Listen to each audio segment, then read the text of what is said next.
So the novel is the story of a teenage boy named Herschel Grynszpan, a Polish, German, Jewish teenager whose actions in the fall of 1938 in Paris were used by the Nazis as the excuse for Kristallnacht, Crystal Night, the Night of the Broken Glass, which was the first nationwide Nazi pogrom against the Jews before the Second World War. Herschel was a boy who had fled Germany in 1936 on his own and made his way on his own to Paris, where he had some relatives, not close relatives, but people who would help him a little bit as he got there on his own and penniless, and helped him over the course of the next 2 years as he tried to regularize his papers and his life in Paris without ever being able to get that golden status as a resident, a legal resident in France, despite the fact that he qualified under all the French rules as a refugee from Nazi Germany. He fled in 36 at the urging of his parents because they could see the tightening noose in Germany and wanted to get their youngest son out to give him a chance. But his parents and brother and sister became trapped in Germany as the noose tightened over the years. So while Herschel was in Paris trying to get his life together, unable to do so, he was at the same time hearing terrible news about his family back in Germany and the greater and greater misery that they were living under. Herschel had an extraordinarily difficult time in Paris, as did the tens of thousands of other refugees from Nazi Germany, as well as refugees from Mussolini's fascist state and Spaniards fleeing Franco. Paris was a cauldron of refugees at the time, but there was almost no one reaching out to the refugees to give them any assistance. Most of them wound up stateless and living a horrible hand-to-mouth existence. At the end of 1938, the Nazis rounded up and dumped on the Polish border everyone living in Germany who had a Polish passport rather than a German passport. That included Herschel's family, because although they had lived there for 18 years, they were never given German citizenship. So his parents and brother and sister were rounded up, dumped on the Polish border with 10,000 others, almost all of whom were Jews. This news reached Herschel in Paris, where he was already at the end of his rope.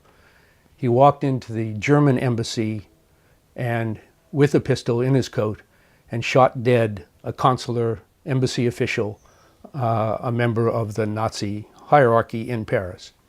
That act was used by the Nazis. We know after the war that it was just a pretext. We found this out from Nazi records. But everyone at the time believed that Kristallnacht, this burning and shooting and killing and rounding people up, was a spontaneous reaction to Herschel's act. In fact, it wasn't. The Nazis had planned it, but Herschel and everyone else believed that Herschel's shooting of the embassy officer was the reason for this. So he had the burden of believing that he was the cause of Kristallnacht. He was kept in French jails awaiting a trial for murder, but the relations between the French and the Germans were very complicated then, as you will remember about the pre-war years. And Herschel actually never got to trial in France before the Nazis invaded in the summer of 1940. He was evacuated along with other political and important prisoners out of the jail in Paris and wound up on the loose in the French countryside, fleeing ahead of the Wehrmacht and the German army, as well as special SS troops and Gestapo who were sent to get Herschel specifically and bring him back to Germany, where they wanted to put him on trial, a show trial, to show that it was a conspiracy of Jews who caused the war. Herschel winds up turning himself in, actually, to a French prison in the south of France. And unfortunately, the French then immediately hand him over to the Germans, where he's taken to Berlin, and the preparations begin for this great show trial. The novel takes place in the form of letters that Herschel writes from German prison cells and concentration camp cells to a lawyer who has been appointed for him for this German show trial. And in the course of these letters, Herschel describes his flight from Germany, his life in Paris, his flight south out of Paris, and finally the conditions under which he's being held. You describe very well the hand-to-mouth existence of refugees living in Paris during that particular period. Can you talk a little about the research that went into that? That's right. The conditions of refugees in Paris was actually one of the main subjects that I wanted to address in the novel. The novel is not just a psychological study of a single boy, but rather is about the situation of refugees in Paris in the pre-war years and the responses of various classes of people in France to the refugees, the French state, what their responses were. And so what I wound up doing was an enormous amount of research, not just about Herschel himself, but about the conditions and status and day-to-day lives of refugees, Jewish refugees, Italian and Spanish refugees, mostly in Paris in the late 1930s. What their daily lives were like, what their bureaucratic struggles were like, how they were responded to by different classes in France, and how they themselves managed, based on their own class position and their identity as Polish, German, Spanish, Italian. Identity became a very important question, which unfortunately was manipulated by the state in certain ways. And which Herschel and many other Jews had very great difficulty with, because he was born of Polish parents. He was born and raised in Germany and spoke German. He had a Polish passport. He was living in France. He was a Jew. The whole question of identity became enormously slippery and important at the same time. And this was one of the great struggles that Herschel had to deal with in the 2 years that he was at liberty in Paris before the shooting. Where did you find information, and how were you able to sort fact from fiction? Well, doing the research for this book was a very long and difficult and complex process. There were materials, contemporaneous materials, from the time of Herschel's imprisonment, a few letters in Herschel's own voice, in his own hand, but they are formal written letters, not certainly the voice that he would be using on a daily basis. There were lots of letters from his lawyers to various people. There were several accounts written at the time, but as you've pointed out, many of these accounts were by German Nazi propaganda ministry people under French pseudonyms, so very dodgy material to deal with. You can pull some facts out, but you have to be extraordinarily careful in what you accept as true. There was an enormous amount of material, of course, about refugees in Paris at the time, and about the labor movement, the Popular Front, all kinds of things about Paris, which I, both in French and English, had to get under my belt if I was going to do a proper job of this book. But as to materials on Herschel himself, they were very sketchy, very unreliable. There was a manuscript done by a French physician in the late 1950s. He was not a professional historian, but he could talk to people who were alive, who knew some of the facts. And so that was a valuable resource, but again, very unreliable. And I had to translate it from the French. There were also two people with whom I very fortunately came into contact who had themselves been doing independent research on Herschel, and they wound up becoming friends and sharing their work with me. So little bits and pieces here and there. A letter turned up after 10 years written by the French military man who was in charge of Herschel as he was being shipped out of Paris from the jail ahead of the Nazis.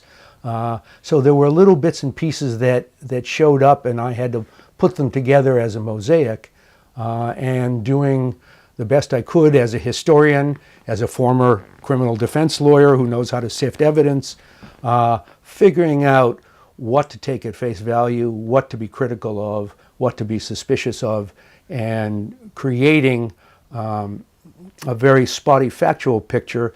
And one of the reasons that I chose the novel form, although I'm a novelist, but one of the reasons the novel form is was so fitting here was that it allowed me to create a fictional world to fill the spaces that we don't know the details about. The novel is a wonderful, capacious vehicle for dealing with history, for dealing with any subject, because it allows you to fill in what you know to be true, even though you can't prove it as a particular fact for a particular person at a particular moment. How did you decide how to create his voice? What was going through you mentally as you tried to bring him to life? Well, I felt one of the most important parts of the project for me was to give this historical boy a voice. Even though I was writing fiction, I wanted to give him a voice that was rich and believable so that readers could enter into what is clearly a fictional character but is also an historical character. And so I needed to come up with a way to have the readers enter into his life, this extremely difficult life. So I decided that I really wanted to write the book in the first person, in his voice. The letters became the vehicle that I came up with as a way to allow him to speak not as the author of a book, but as someone who would be trying to speak in as close to a normal voice as possible. And early in the book, I have him say that he's been told, because he did, in fact, the historical Herschel did, in fact, have to write a kind of biography, autobiography, memoir, diary when he was in the French jail. All the boys in the French juvenile prison were made to do that, at least the ones who could read and write, which was not a big proportion. So he would have had this experience of writing letters, talking about himself. So creating that voice through the letters was extremely important to me. But I had to do it in a way that this voice had to be of an educated but not highly educated Polish-German boy whose language at home was Yiddish, whose language in school was German, who is now living in France, not writing much in German, but who would have had to write in German in these letters to his German lawyer in the mid-20th century, make that believable and do it in English. So it was an extraordinarily difficult task, but one which, once I found that voice, I felt was a very rich part of the experience. I was able to then enter into his life through his voice. And I think, the character really comes to life because of that. He approaches some of the Zionist organizations that are seeking to have people immigrate to Palestine, but he's rejected. Yeah, it's one of the terrible, bitter ironies about early Zionism was that they were looking for very specific kinds of people, a kind of Zionist eugenics almost, to populate the new Jewish Palestine. They wanted strong people, they wanted young people with skills, they wanted a certain kind of character that they imagined. And one of the terrible ironies is that, of course, many people didn't fit the bill and therefore were rejected and left to their fates in Germany, as well as in other countries. Herschel was a very small, very slight, pretty, young teenager who was also a little bit ill. He had a bad stomach, he was skinny, and he was simply not the kind of human material, that was the language that the Zionists used, not the kind of human material that they were looking for to become the strapping kibbutz people who were working in the fields and creating this new Zion. As a result, he was rejected by several Zionist organizations. His parents were trying to get him to Palestine, not because they were Zionists themselves, but because they wanted to get him out of Germany. Unfortunately, he was rejected by all of them, and that's when the parents decided to get him out on his own to Belgium first and then to France, because anywhere was better than staying where he was. But yes, it's true, and it's one of the terrible ironies that the kind of whether or not you make the grade by certain definitions was just as true of the Zionists as it was of the French in deciding who was going to get residency papers and who wasn't, and of course even of the Nazis about who was going to live and who was going to die. Can you talk about the role of Dorothy Thompson and other Americans, and particularly American journalists, to Herschel's case once he was arrested? Absolutely. Dorothy Thompson is a fascinating character who's almost been forgotten, unfortunately. In the 1930s and 40s, she was an enormously well-known international journalist, a tremendous journalist. She had been stationed in Germany during the rise of Hitler and was reporting very strongly from Germany until Hitler actually had her thrown out of Germany because she was simply telling too much of the truth. She came back to New York. She had a radio program, a regular radio program. Remember, radio was everything back then, and the newspapers, and she was both a newspaper columnist and a radio personality. She was very active as an anti-fascist, which got her thrown out of Germany. And when she got back to New York, she remained very much connected to the fight against fascism in Europe. She heard about Herschel's case, and unfortunately one of the realities of the situation in France was that none of the mainstream Jewish organizations in Paris would have anything to do with Herschel after the shooting, because of course the shooting had put them in a very difficult position. But regardless of that position, they didn't rise above it and come to his defense. Dorothy Thompson organized in America what was called the Journalist Defense Fund and raised a lot of money for the time to hire the best criminal defense lawyer there was in Paris, a leftist himself, a Corsican named Mauro Joffre, to represent Herschel. And this defense fund that Dorothy Thompson organized paid for this expensive lawyer, as well as for other lawyers and for translators and food and all the kinds of things that you had to pay for from the outside for people in jail. She got a number of very famous people at the time, F. Scott Fitzgerald, Edward G. Robinson, lots of big names to donate both their names and money for Herschel's defense, in large measure because everyone in Europe, particularly in France, turned their back on Herschel. And she stood up and raised all these people. Interestingly, she made sure that everyone on the letterhead of the defense fund was a non-Jew, because she wanted to make sure that the Nazis couldn't use that as propaganda. And you talk about that, the price that homophobia played, and also how it may have affected the way even the Jewish community 50 years later thinks about Herschel Grynszpan. Well, one of the things that the dire position of refugees in Paris did was it robbed people of their ability to control their own lives. They weren't in control of the ability to make a living. They weren't in control of where they stayed or where they lived. They weren't in control of whom they could visit or see, or where they could go, what they could do.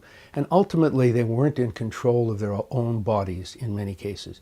So many young refugees, Jews, Italians, and Spanish, boys and girls, wound up entering the Paris sex world, the world of paid sex, simply in order to survive.